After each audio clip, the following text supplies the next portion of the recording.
There are few moments where we stop and smell the roses. Have you heard that phrase before? When I was younger, I heard it all the time. It was basically a way to say, chill out, dude. I never took it seriously. Today, I understand the phrase much more. We're constantly on autopilot and we only see what's in front of us and not around us. Honestly, I was so fixed in my own ways, I wasn't mindful of the words I said, the things I did. I tried to juggle 1,000 things at once to make sure I hit deadlines and made decisions that would accelerate my success. Always in a rush, never present. Meditation and slowing down is hard, especially as time passes us by so quickly. But did you know that if you did become more mindful, train yourself to slow down, stop and smell the roses, time actually slows down quite a lot. I'm not perfect at this. In fact, I was excited to learn from the experts of slowing down. So here we are at the Zenkouji Temple, about to get a lesson on this from a Japanese monk.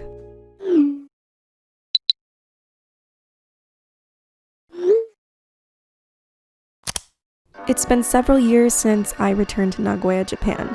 This place was the birthplace of my channel and where I started.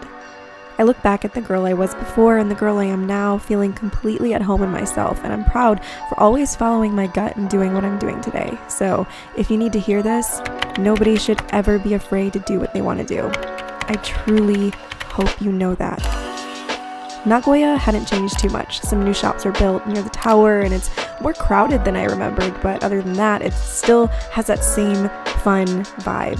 I noticed there's a larger, younger crowd in Nagoya, so if you prefer to be around less tourists and a younger crowd that doesn't feel so rushed and busy, this is it.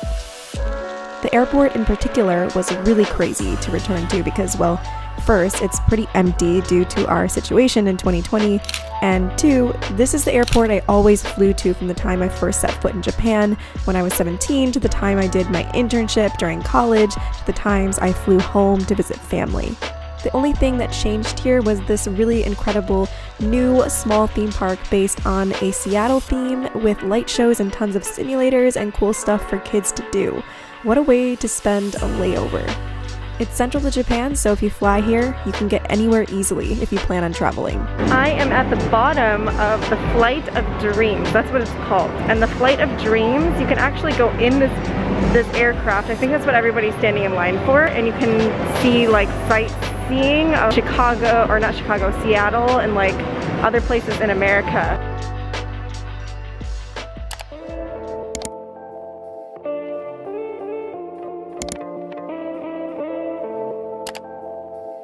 Hello everyone, I'm in Zenkouji. It's so beautiful here. I'm so excited to explore more, but this temple is actually like a village. So many little temples that you can see along the way. So you could take the whole day here just to look at all these little temples. We're gonna head to the main area. Zenkouji Temple was founded in the 7th century and stores the first Buddhist statue ever to be brought into Japan when Buddhism was first introduced in the 6th century. The original statue is hidden, while a copy of it is shown to the public every 6 years for a few weeks.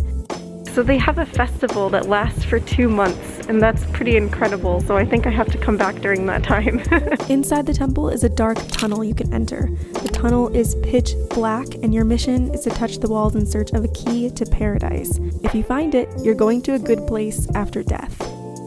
I am inside the Zenkouji Temple right now, and it's so beautiful. Oh my gosh, look at this. So incredible. Japan is big on sustainability, and what I mean by that is the long-lasting nature of everything. Sustainability lives in the Japanese traditions and customs we all know and love today. This temple was burned down 10 times and rebuilt again to keep what this temple represents alive.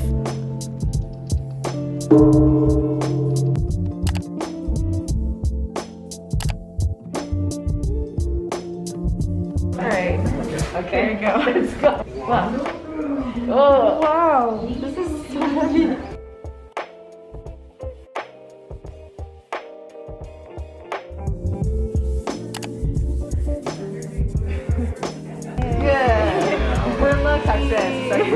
Each time they rebuilt the temple, they reinvented new ways to keep it standing. We need systems, truly, that are sustainable enough to hold relationships together, business together, ourselves together, and so much more.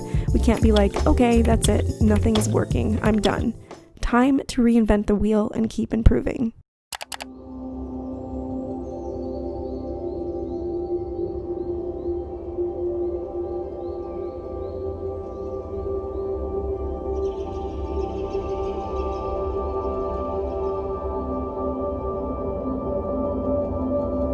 Zazen refers to sitting meditation. It's a meditative practice that's meant to give insight into your true nature of being. The meditator is aware of all sensations and thoughts that arise and pass by. Meditation is the practice of seeing things as they really are and being aware that everything is temporary. The monk explained what Zazen is and how to practice it. I will link all the instructions down below. You must sit in a certain position, keep the back straight, make an O shape with your fingers and rest them near your thighs. Keep your eyes slightly open and down. Focus on your breathing, not your field of vision, and breathe only through your nose with a natural breath.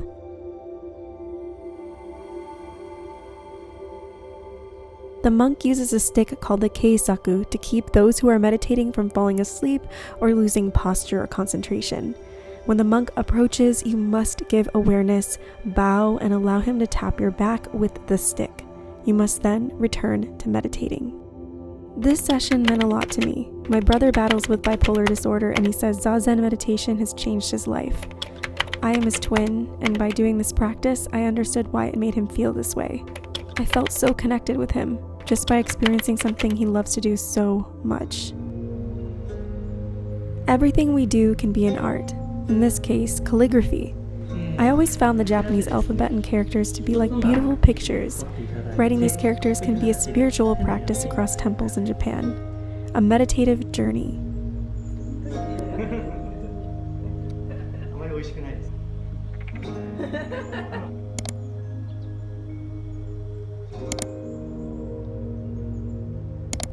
For me, writing with handmade ink and a soft brush allowed my body and soul to flow. Despite the pressure of others watching, I fell into a complete hypnosis. It brought me back to the time of my life where art and painting was my passion and my dream. I used to find flow in painting and drawing for hours, and for me, this experience connected me to that little girl with big dreams, a connection with yourself.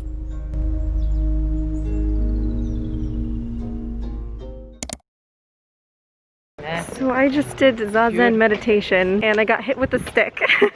That was an interesting experience. It's a very intense form of meditation. I didn't realize how intense it was. My brother actually practices it every day, so it's really interesting to do it here at a temple. Really advise everyone to try it at least once. They actually have visitors come and they can do it for 15 minutes if you like. So if you want to come to Zenkouji Temple and try it, I think it would be a very unique experience.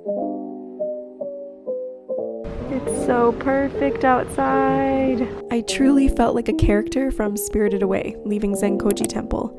I guess that's how I always feel, living here. But we ate soba, which is what Nagano is known for, then headed to Matsumoto Castle.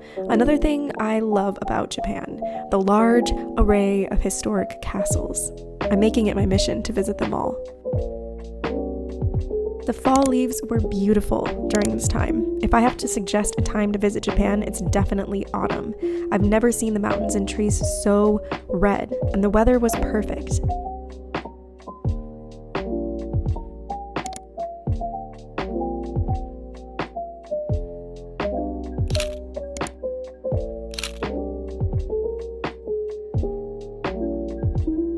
Matsumoto Castle, or Matsumoto-jo in Japanese, was built in 1592 and is a castle built on plains rather than a hill or a mountain.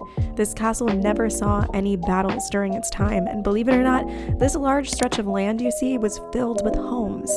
It's the only castle in Japan that's the color black, which makes it very unique. It's also one of the bigger castles I've visited in Japan.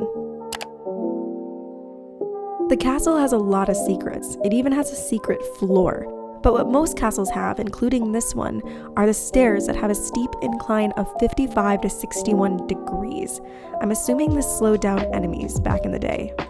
There are men, and the west, very cold and dark, and the east and the south, very shiny and very warm. Now, opposite. Oh, really? Yeah, because Japanese wood is very hot, very strong. Strong. Yeah. Yeah. I like that. Women are strong here. Yes.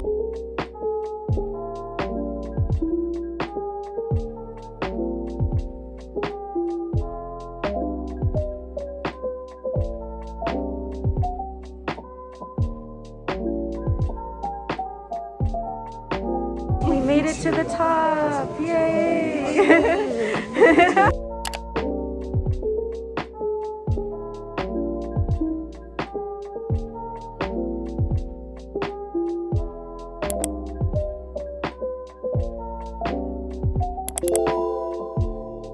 From here, samurai could watch the three moon from here in the sky, and then reflection mode, Ah, and then one more so they watch the moon and the reflection, watch the moon in the sky. sky. Drinking sake. Okay.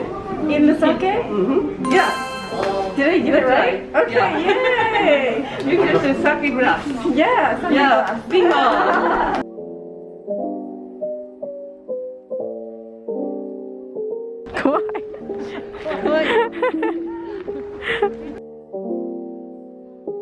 We just finished at the castle and there's so much symbolism in everything, and I'm just really amazed by it all. Like, everything means something and everything has a story, and I never know what's the truth of the history and what's not the truth, because there's so many things. Like, one day a samurai slipped and fell, and then a woman appeared before him, and then he told the owner of the castle to put a shrine in the castle.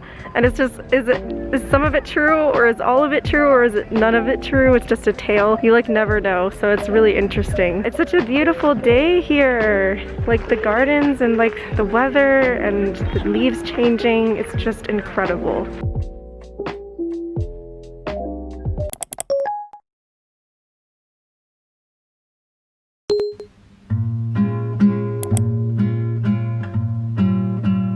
Later that evening, we joined a doll shop that allows you to create your own dolls.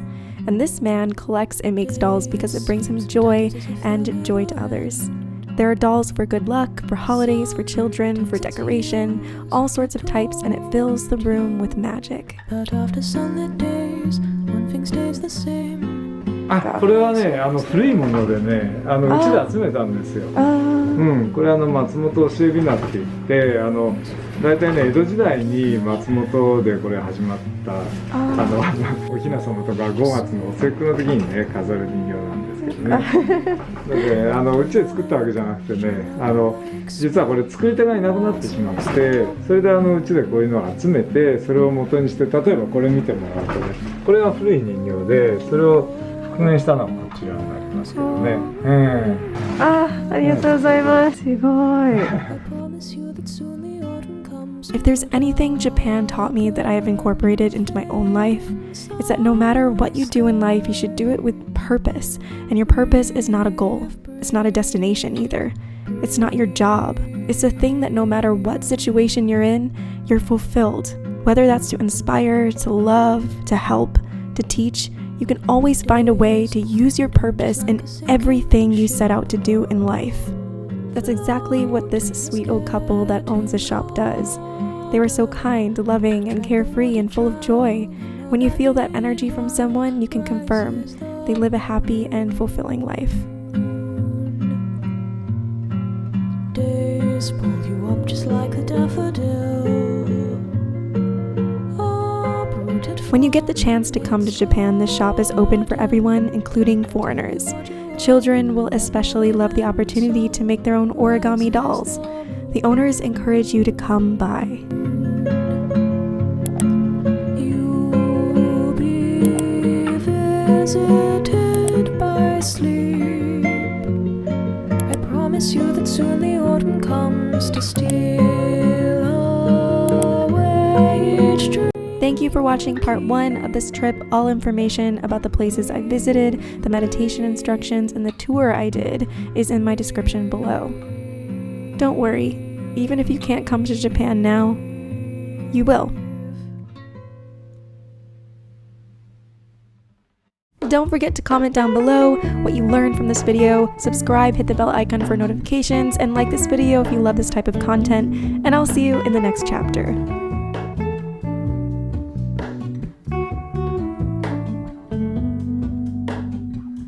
Hello,